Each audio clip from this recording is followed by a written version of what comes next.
Hello, hi, a very happy good evening. So this is Krishnaveni. We've been talking about the story of life on earth, and that's biology. So welcome to my session. So today we are in lecture 3 of biomolecules. So we are going to talk more about biomolecules. So we have been talking about the acid soluble pool, the acid insoluble pool. So we are going to continue from there. So thank you so much for joining my lecture today. So please do like, share and subscribe. So without any further delay, let's move into the topic. So I have a set of questions. So I have a set of 15 questions. So let's see if we can solve them. Otherwise, it will be your homework. All right? Yes? Okay. So the announcement for tomorrow's class. So tomorrow, this is my schedule. So tomorrow at 4 p.m. So we are discussing the previous year's questions. So if you remember, we stopped it in the previous lecture. So I started off with the class 11 topic, but we did not have enough time to complete. So tomorrow we'll continue with the 11th standard topic of your previous year question paper. So we will be discussing about your 2020. So we'll be discussing your 2020 paper. So we started discussing, so we will continue from there. So this is at 4 p.m. and tomorrow again I will continue with biomolecules so that you have a continuous pattern of what is happening. So tomorrow we will talk more about your enzymes in detail. So tomorrow it is lecture 4 of your biomolecules.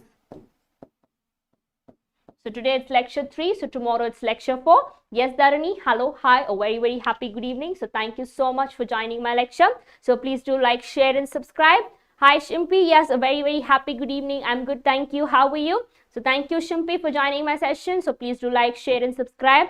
My voice is slightly changed. Is there a voice modulation? Yes, are you able to hear me properly and clearly? Yes. Hi Swami, yes, hello, very happy good evening. Thank you so much for joining my session. So please do like, share and subscribe. So is my voice clear? Yes. Okay, fine. So this is my schedule for tomorrow. So I will try to finish biomolecules as quickly as possible because it is the most tricky chapter that you feel in that unit, right? So after this, we'll go to cell cycle and cell division. So we will have a mega menti after this. Okay, yes. So moving forward, so this is lecture 3 of your biomolecules. So voice is fine. Okay, Shimpi, all right. Okay.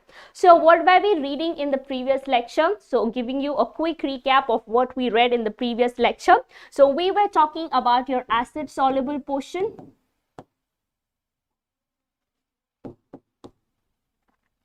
So this is known as your filtrate. So these portions, so this includes your amino acids, your lipids, your nitrogenous bases, right? Okay. So this acid soluble portion, which is also your filtrate, so this has less number of Daltons. So this is less than 800 Daltons, right? So this is less than 800 Daltons in weight. So they are known as biomolecules or biomicromolecules. So we have discussed about all of these 3 things later. Now only notification came. All right. Okay. So it's pretty late. Okay. Fine. So then we were talking about the acid insoluble portion. So acid insoluble portion comprises, this is known as retentate.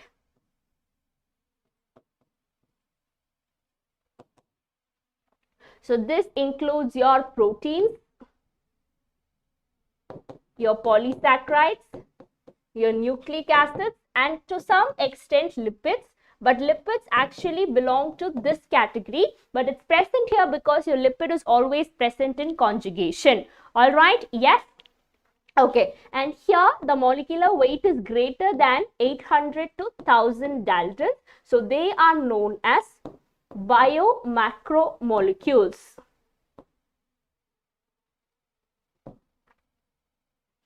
Right, so this is the main thing that we were discussing in the previous lecture. So one is acid soluble, the other one is acid insoluble portion. Okay, exemplar answers. Okay, I'll get back to you, Dharani. I really forgot about it. I'm sorry. Okay. Okay. So this is what we were discussing in the previous lecture. So moving forward, we were talking about your proteins. So proteins are polymers of amino acids, right? So it is like this, amino acid 1,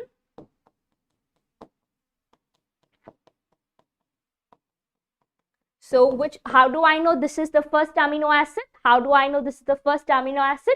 So this is the N terminal. So it starts off with the N terminal and it ends in your C terminal, right? So this is how it goes, and it is not always the same amino acid. So it has many different amino acids. So your proteins are heteropolymers. Okay, so this is about your polymers. Proteins. So the most abundant animal protein is your collagen and plant protein is your riboscope. So riboscope is an enzyme, right? So here I gave a tabular column for a lot of your proteins that are present. So please go through them. Okay, yes. So moving further, so we went on to talk about your polysaccharides.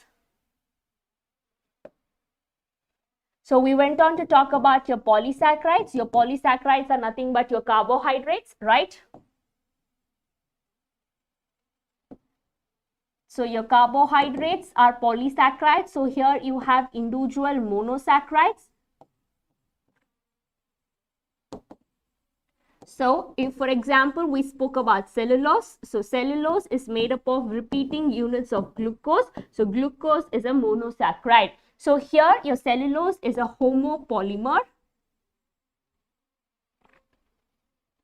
So how are these two glucose molecules attached to each other? So these two glucose molecules are attached together by alpha 1, 4 glycosidic bonds.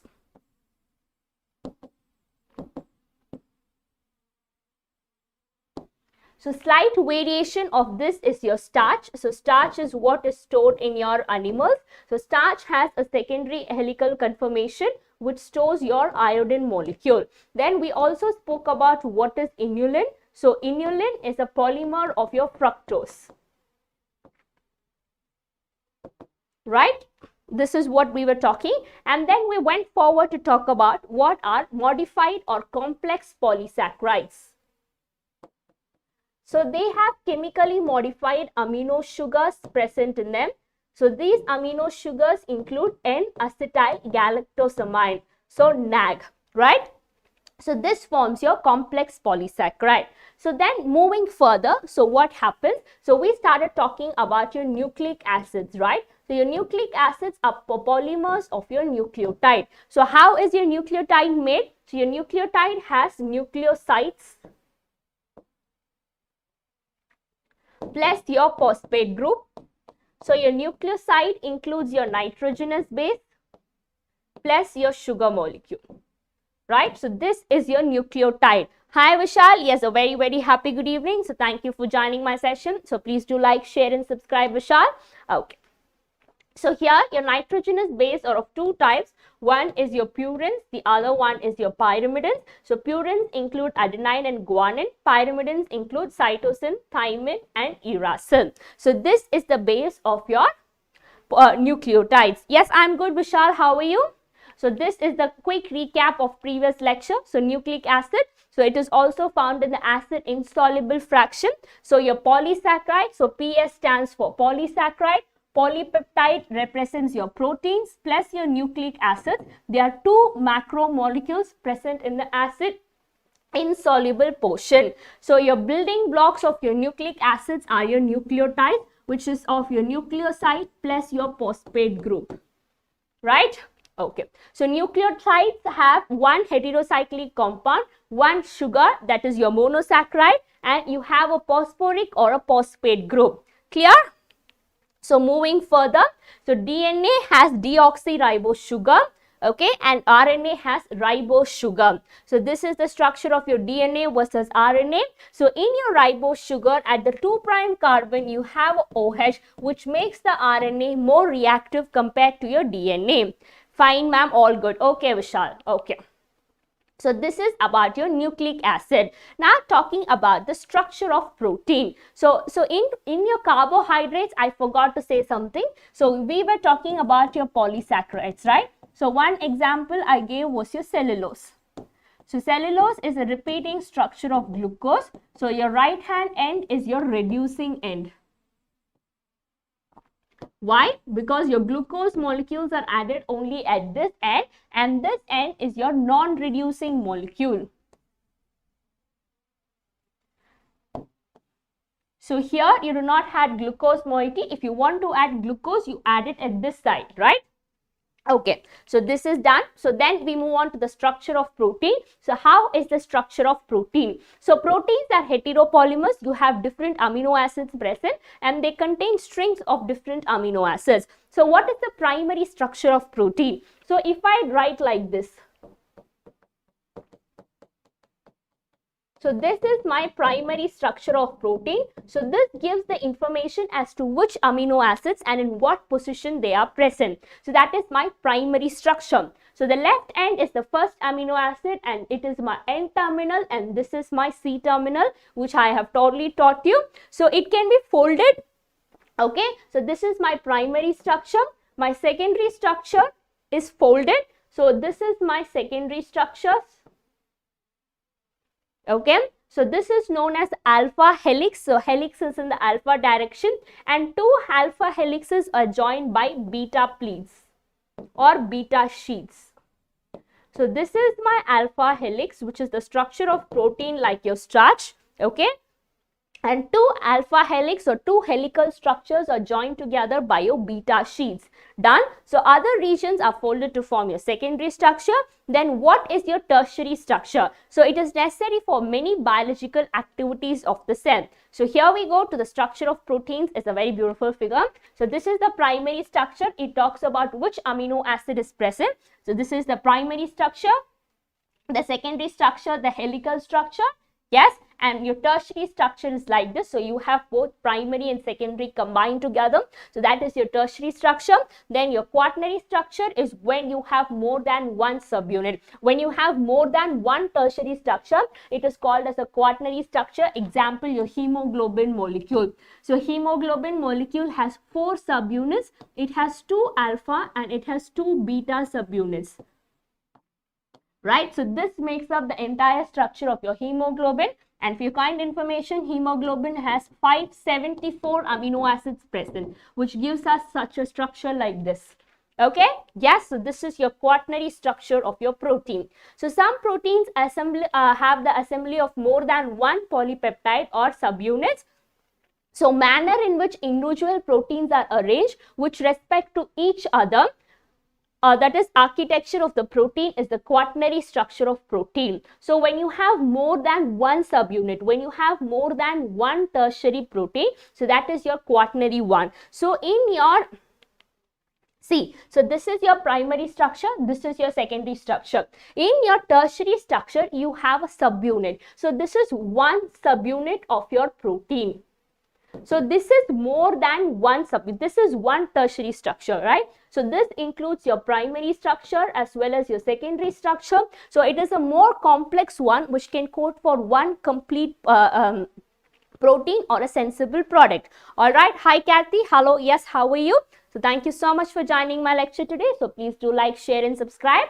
Okay. So this is your primary, secondary, tertiary and quaternary structure of your proteins, right? So example is your adult hemoglobin, which has your tertiary structure. So this has 4 subunits. So 2 are identical to each other, that is 2 alpha and 2 beta. Yes, Kathy, you're right. It is a globular structure, right? Can you see? So each one is a tertiary subunit which forms a quaternary structure, right? So moving further. So the nature of bond linking monomers. So we spoke about your biomacromolecules, right? So how are they linked together? How are 2 amino acids linked together in a polypeptide? So it is linked via what is known as your peptide bonds. Okay. So peptide bond has carboxyl group of one amino acid which reacts with the amino group of the next amino acid, causing the elimination of water moiety. So that is dehydration. Okay, I have a blank slide here. So what is the structure of amino acid? So I have an alpha carbon. So to this I have an H group attached. R1 I say carboxyl group, amino group. So this is my first amino acid. So my second amino acid is NH2, COH, H, and this is R2. So this is my second amino acid, right?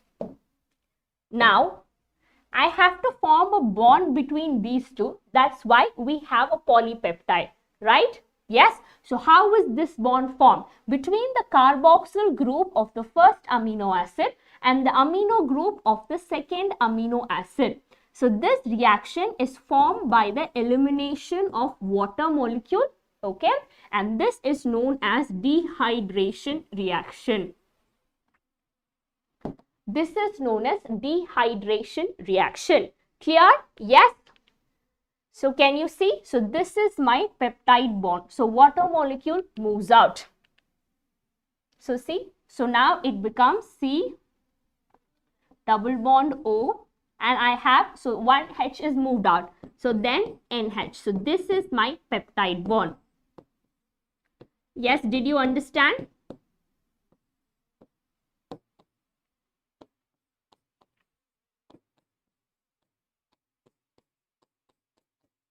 So this is my peptide bond.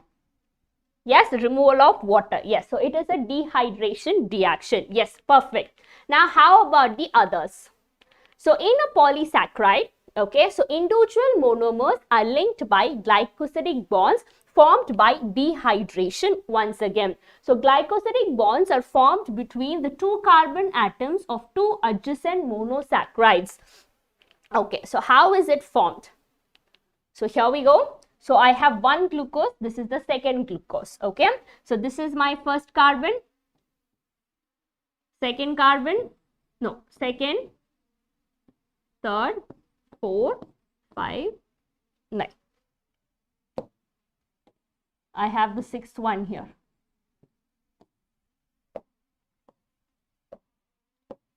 So this is 6, 5, 4, 3, 2, 1. So I have two glucose molecules, 1, 2, 3, 4, 5, 6, right? So here, how are two glucose molecules joined? By the formation of second carbon and the fifth carbon here. So here also I lose a water molecule. So this is dehydration reaction. So this is my glycosidic linkage. Okay, yes, clear? So this is my glycosidic linkage. So how it is written?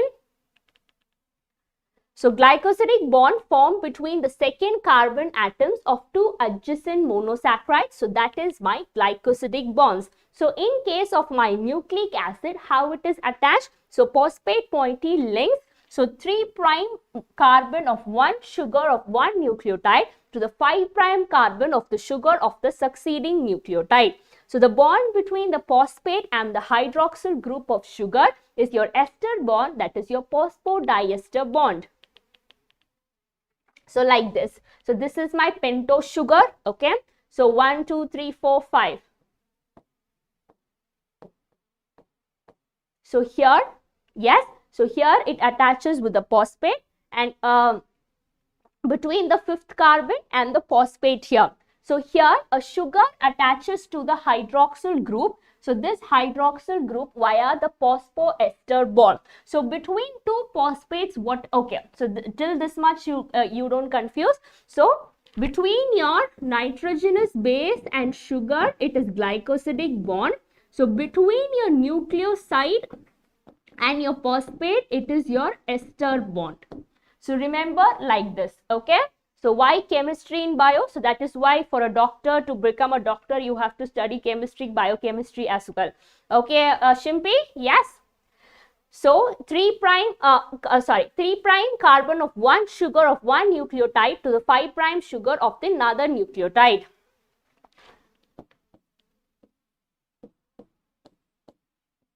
Sorry, it has only 5 carbon, no? So which is easy, chemistry or bio? Huh? So here it's the fifth carbon and here it is the third carbon. So between the fifth carbon of one sugar and third carbon of one sugar, it is linked via your phosphoester bond. Because this is one nucleotide.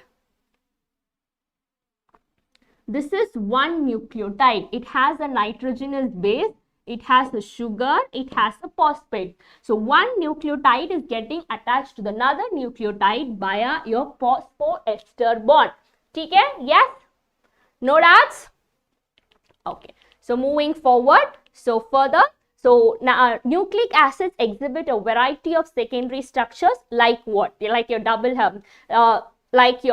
helical structure, that is your B-stranded double helix, and it is anti-parallel. You have a sugar phosphate backbone and the nitrogenous bases are projected perpendicular. So this is the structure of your DNA basically. So let me explain it with your figure. So here I have my figure. So this is my right-handed helix. So this is the bDNA structure. This was given by Francis Crick. Right? So it is the helical structure. So each helix has a height of 34 angstrom or 3.4 nanometer. So each helix is, okay? And each helix has around 10 base pairs for each turn, right? So the one that is very shortly established or which comes in a surface is your minor groove, and the one which has a larger surface is your major groove. So here you have your base pairs, your nucleotides. So if I have adenine nucleotide, adelinic acid, it binds with thymidyllic acid, right? So this is how it is. So if I have two bases like A pairs with, so it is so you know purines are guanine and adenine, and pyrimidines are cytosine and thymine in case of DNA, right? So adenine pairs with thymine with two double hydrogen bonds, and G pairs with C. This is 3 hydrogen bonds, right? Okay, so the distance between these two is always constant. So the distance between these two, how do you find? So the height of one particular turn is 34 angstrom, and the entire length of your DNA is 2.2 meter, okay? And the distance between these two is 0.34 nanometer. So that is the difference between two consecutive bases, and this distance is always stable, and it is stable because of the hydrogen bonds present in your DNA. So we will talk more in detail about the structure of your DNA when we are talking about your molecular basis of inheritance. Clear? So now we are in your Mendelian genetics, after which we'll move to molecular genetics. Yes, Shivam sir, hello, very happy good evening. Thank you so much for joining our lecture today. So please do like, share and subscribe. So concept of metabolism. So what is this concept of metabolism? So here is where we are done with the structure. So simply we are done with the chemistry part of biomolecules. But yes, now we are going to the most essential part, that is your enzymes. So enzymes, without enzymes, a human body cannot function. So we saw how phenylketonuria, that is the distance between two consecutive base pairs in your DNA. Okay, Vishal? Yes. So we saw in how in phenylketonuria, the deletion for one enzyme gives you so many ill effects, right? So similarly, how this enzyme plays a very role. So what is the biological background or biological history of these enzymes? So that is what we're going to talk about. So biomolecules, so I talk biomolecules, by the term biomolecules, I mean your polysaccharides, your polypeptides, etc. But how do I measure them? How do I measure biomolecules? Not only individual polysaccharides, but as such. Their biomolecules are present in certain concentrations, but how do I express them in certain, in a particular cell? How do I express them in a particular cell? So if I have a protein, say for example hemoglobin, so I say it has daltons. This is the weight of hemoglobin. But how many hemoglobin molecules I have in a particular cell? How many molecules are there? So I express them as moles per cell or moles per liter. Okay? Yes? So biomolecules have a turnover rate. So what is this turnover rate? So they are constantly being changed from one form to the other form. So if I have a biomolecule, say a polysaccharide, yes, so the cellulose, so cellulose will be digested and broken down into individual glucose molecules, right? The bonds will be broken. So constantly they are being changed from one form to the other form. So that is called as turnover. So the sum of all metabolic reactions The sum of all chemical reactions that is happening in your body is known as your metabolism. Alright, yes. So each metabolic reaction results in the turnover. It results in the transformation of your biomolecules. Clear? So removal of carbon dioxide from your amino acids. So we removed water to make it peptide bond. So if you remove carbon dioxide from your amino acid, it becomes amine group, right? So removal of amino group in a nucleotide base, hydrolysis of glycosidic bond in a disaccharide. So all these are what is called as your metabolism. So there are chemical reactions that is happening in your body, right? So we call them as metabolism. So metabolites converted into each other in a series of linked reaction. So that is your metabolic pathway. So one good example that we are very thorough is your glycolysis. So how does glycolysis happen? So your glycogen is converted into glucose. So your glucose is converted into pyruvic acid. So this is your 10-step process. This is glycolysis. So this happens in your cytoplasm. So now your pyruvic acid gets converted into acetyl-CoA. So this is your link reaction. So this happens in your mitochondria, and then acetyl-CoA goes into your TCA, your Krebs cycle, or your citric acid cycle to form your oxaloacetic acid plus your carbon dioxide, right? So this also happens in your mitochondria. So this is the huge metabolic pathway. Yes. So this is a metabolic pathway, and for this you need enzymes. So constantly from one form it is converted into the other form. It does not remain as glucose, it does not remain as pyruvic acid. It is being changed from one form to the other form. So this is known as metabolism. The sum of all chemical reactions in your body is referred to as metabolism. Clear? Yes, glucose molecule is converted into 2 pyruvate molecule. Yes, you're absolutely right, Vishal. Okay. So what is this exactly the concept of metabolism? The flow of metabolites through metabolic pathway in a definite rate and direction. So if you look at this, okay, so this is your metabolism happening. Yes, your glucose is being broken down so that you get energy. So after this, it goes into electron transport chain. You have the production of water plus high energy bond. Right? So the molecules that are involved in metabolism is known as metabolites. So this metabolites flows in your metabolism in a definite rate and in a definite direction. So after pyruvic acid is formed, it does not once again go back to become your glycogen, right? So it has a definite direction in which it's going. So now I have taught you biomolecules. I am teaching you biomolecules, but I am not going from enzymes to the first of the chapter, right? I have a particular order in which I am teaching you. So these metabolites also flow inside your metabolism, a metabolic pathway in a definite rate and in a definite direction. Okay, so all your glucose molecule is not utilized here. So if I have 100 molecules of glycogen, it's not that all the 100 molecules of glycogen will be broken down. So some will be stored, right? So that is why it has a definite rate and direction. So metabolites have a flow. So this is the dynamic state of body constituents. So dynamic is the active state of body constituents. So every chemical reaction in our body is a catalyzed reaction. Be it any reaction, be it the simplest of reaction, it is catalyzed by an enzyme. So without enzymes, a body does not function. Okay.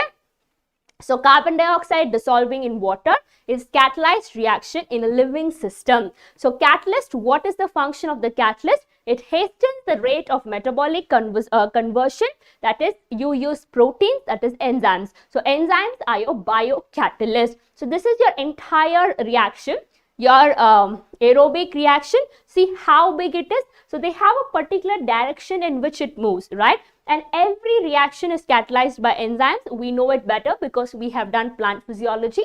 So metabolic basis of living. So metabolic pathways can lead to a more complex structure from a simpler structure.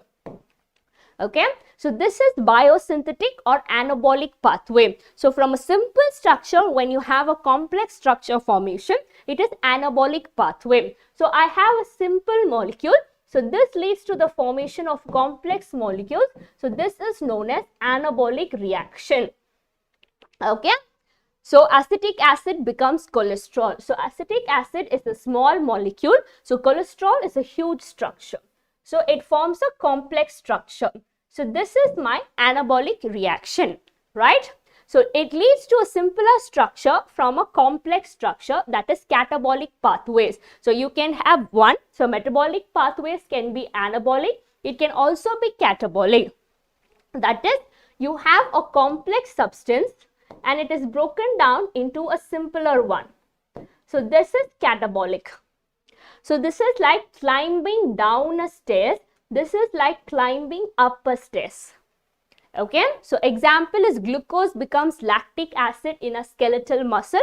So this is due to fermentation, right? So you have glucose and you have lactic acid. So this is your, how it becomes? By forming your pyruvic acid, right? So that becomes your lactic acid. So this is your catabolic reaction. Yes, Vishal, digestion is an example of.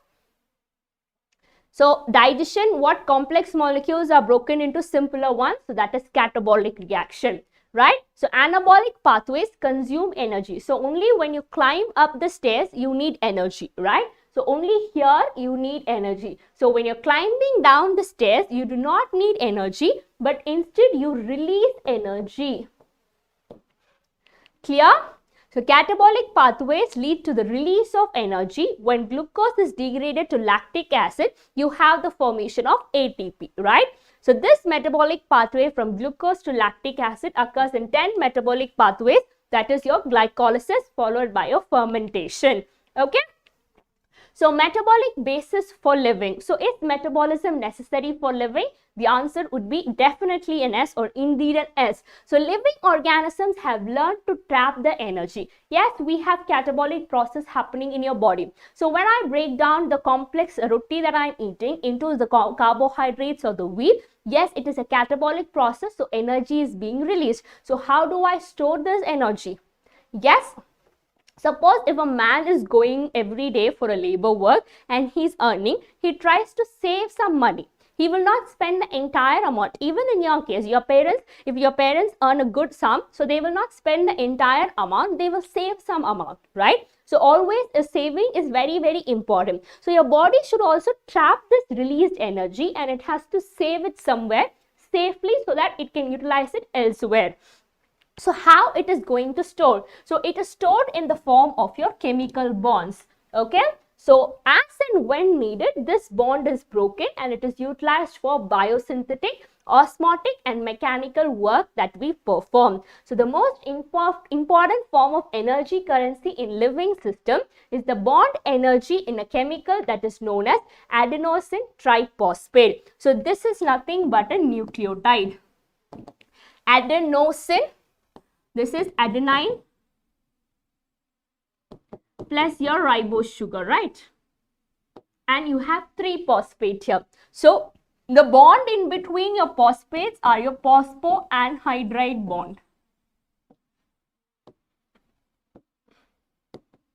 Because you know the bond here. So this is your phosphoester bond. So the bonds between your phosphate group is phosphoanhydride bond. Okay, clear?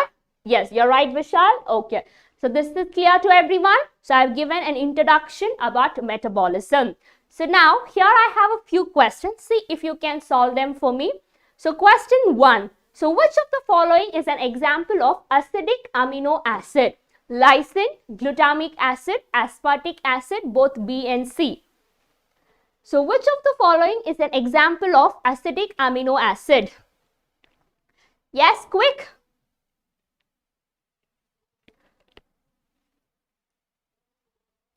Yes, come on. What is the answer?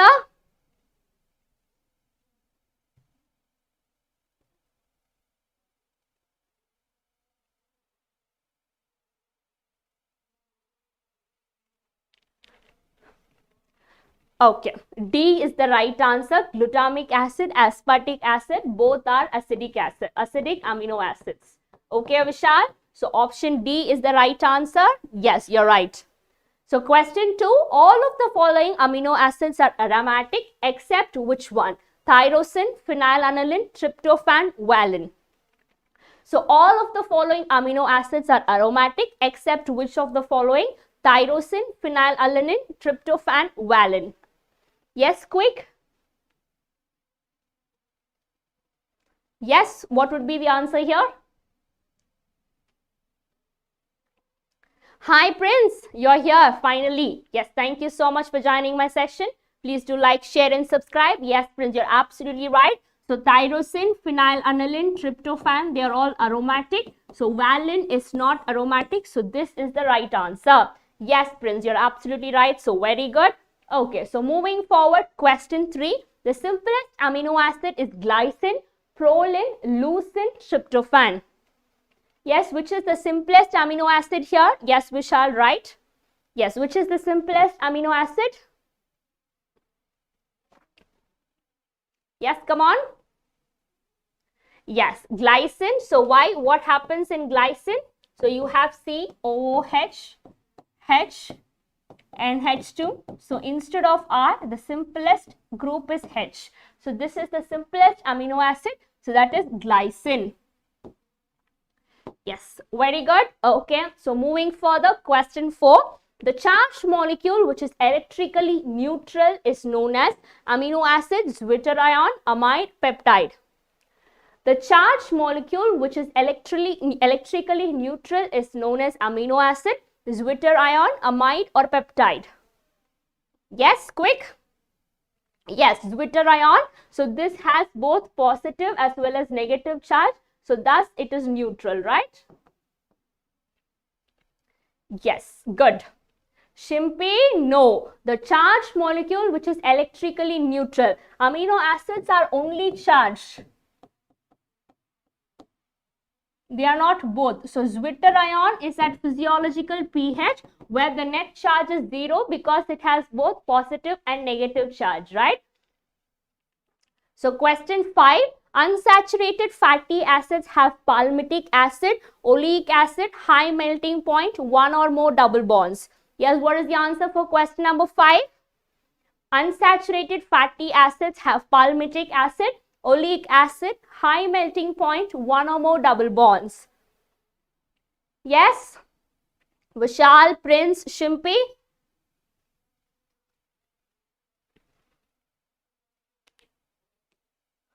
Seriously? Unsaturated fatty acids have oleic acid? Unsaturated fatty acids means they have double bonds, right? So that is the difference between saturated and unsaturated. So they have one or more double bonds. Answer is D. Yes, Vishal is right. Okay. So this is question number 5. So question number 6. So which of the following are essential fatty acids? Linoleic acid, linolenic acid, arachidonic acid, all of these. Which of the following is or are essential fatty acids? Linoleic acid, linolenic acid. Yes, okay. Arachidonic acid, all of these. What is the right answer here? Yes. Question 6, what is the answer? Come on. Linolenic acid. Okay, so Shimpi, all of them are essential fatty acid. So your right answer is all of the above. Why did you leave your favorite? All of these is your favorite, right? No, all of them are your essential fatty acids. Okay, guys? Yes. So question 7. Phospholipids are important cell membrane constituents because they contain glycerol, can form bilayers in water, combine covalently with protein, contain polar and non-polar portions. Yes? What is the answer? D. Absolutely right. They contain polar and non-polar portions. So that is why they're important cellular constituents. Yes, absolutely right, Prince. Okay. I hope others agree. Yes. Okay. So question number 8. A fat has 3 glycerol and 1 fatty acid molecule, 1 glycerol or 3 fatty acid molecule, 3 glycerol and 3 fatty acid molecule. one glycerol and one fatty acid molecule. Yes, what is the right answer? Okay, so it's raining. So even in Kota, it's raining today. So it was very pleasant, but it's still hot. So even though it rains, you sweat, right? So it is such a case here. Yes, absolutely right. So it is one glycerol and three fatty acid. So Shimpi, you have said it vice versa. So remember a fat molecule. So a fat molecule is nothing but a lipid. So lipid has two portions. One is glycerol, one is fatty acid. So remember one glycerol and three fatty acids. Okay. So question 9, inulin is a polymer of glucose, galactose, fructose, arabinose. Yes, inulin is a polymer of glucose, galactose, fructose, arabinose. What is the answer? Polymer of fructose, that is absolutely right. Very good, Prince. Okay, right? No doubt? Yes, okay. I hope others agree with Prince. So yes, moving forward to question number 10. The bond between phosphate and the hydroxyl group of sugar in a nucleic acid is. So this is between phosphate and sugar. So you have a nitrogenous base which is attached to sugar by a glycosidic bond, and this is attached to the phosphate via which bond? Glycosidic bond, peptide bond, ester bond, none of these. Yes, ester bond is perfectly the right answer. Very good, Prince. Peptide bond is between your amino acid, Shimpi. When I have two amino acids, so here I have my peptide bond. So why is your peptide bond coming in your nucleic acid? It's wrong. So here it is ester bond. So question number 11. So quaternary structure is present in hemoglobin, histone, globulin, elastin. Yes, question number 11. So quaternary structure is present in hemoglobin, histone, globulin, elastin. What is the answer? So I have discussed this. Yes, in globulin. So it is a type of protein that is globular protein. So it has more subunits. You call it as a globular protein. So the answer is hemoglobin. So hemoglobin has quaternary structure because it has 4 subunits. It has 2 alpha and it has 2 beta subunits. Clear? Yes. So question 12. Which of the following statement is incorrect? Long chain molecules of fatty acids are formed by polymerization of 2 carbon compounds. Lipid molecules are soluble in water. So in lipid, R group may be amino, C2H5 or higher number of CH2 group. Oils have a lower melting point. Hi Anthony Abhi, that's okay, but still thank you for joining my session. So please do like, share and subscribe. So which one is incorrect? Yes, lipids are soluble in water is incorrect. So lipids are insoluble in water. So that is the main reason your plasma membrane acts as a barrier. Right? So here the option is answer B. Everyone agrees? Yes. Okay, fine. So question 13. So match the protein in column 1 with its function given in column 2 and choose the right option. Yes, match it for me. So collagen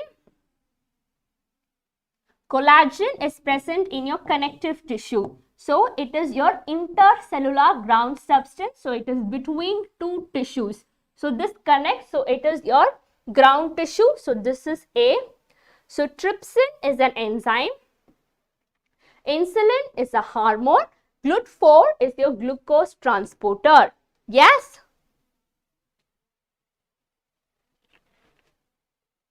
Of course, it will come. So you can have 1 or 2 questions in NEET like match the following. Yes, match is there. So when I am discussing previous year question, you will understand. Yes, it is there, Bushal. So the right answer is option A, right? Yes, so option A is the right match. Yes.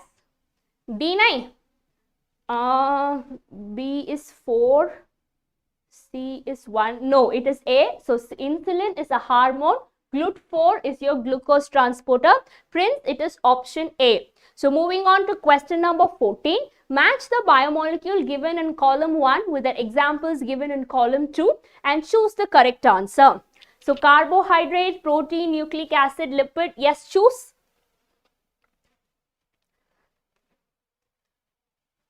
which is a carbohydrate here. So carbohydrate here will be your cholesterol. So protein here is your trypsin. Okay, so you have lipid also. So here we'll take protein as your insulin, nucleic acid as adenylenic acid, and lipid as your insulin. Yes, what is the right answer now for question number 14?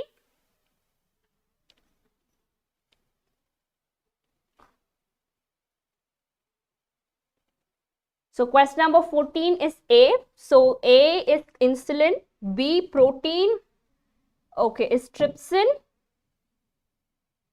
lipid is cholesterol.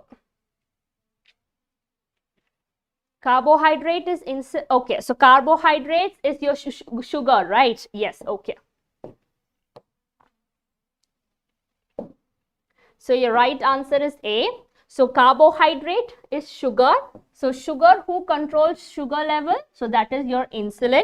Then protein, it's your enzyme. So trypsin is an enzyme. So this is B. So nucleic acid is your adenylenic acid. So lipid is your cholesterol. I'm sorry for the wrong option before. Yes, option A is right. Yes, of course, Vishal, it will come. Diagram type questions will definitely come. So question 15, mark the odd pair in the following. Amino acid, protein, nucleotide, DNA, glycerol, fatty acid, monosaccharide, cellulose. Yes, what is the right answer? So question number 15. Yes, today is International Yoga Day. So how many of you performed yoga? Yes, did anyone do? Yes, so cellulose is a polysaccharide. It is not monosaccharide. So this is the odd one out. Absolutely right, Prince. Perfect. So you're getting stronger in biomolecules. Yes, Shimpi, perfectly right. So question 16. Which of the following is wrongly matched once again? Fungi, chitin, phospholipid, plasma membrane, enzyme, lipopolysaccharide. So ATP is your nucleotide derivative. So Dharani has done yoga. So very good. Very, very good. So it's a very good habit. Yes, question 16. What is the answer? Which is wrongly matched? D is wrongly matched. No, ATP adenosine triphosphate is a nucleotide. This is right. Yes, so enzyme is not lipopolysaccharide. Enzymes are proteins. So this is wrongly matched. So this is the right option. Okay? Yes. So fine. So I am done solving the questions as well. Yes, Prince, you're absolutely right. Okay. So once again, I will continue your enzymes in tomorrow's class. So tomorrow at 4 p.m. we are discussing the previous year question. So we are talking about your 2020 year's question paper. So we'll continue there. And biomolecules tomorrow again at 6 p.m. I will continue. So tomorrow it will be lecture 4 and I will be talking about enzymes. So please be there. Don't absent yourself. All right. So if you genuinely liked my way of teaching, so please do like, share and subscribe. So have a great evening ahead. Until then, it is me wishing you most and most. So thank you and stay tuned. Bye-bye and take care.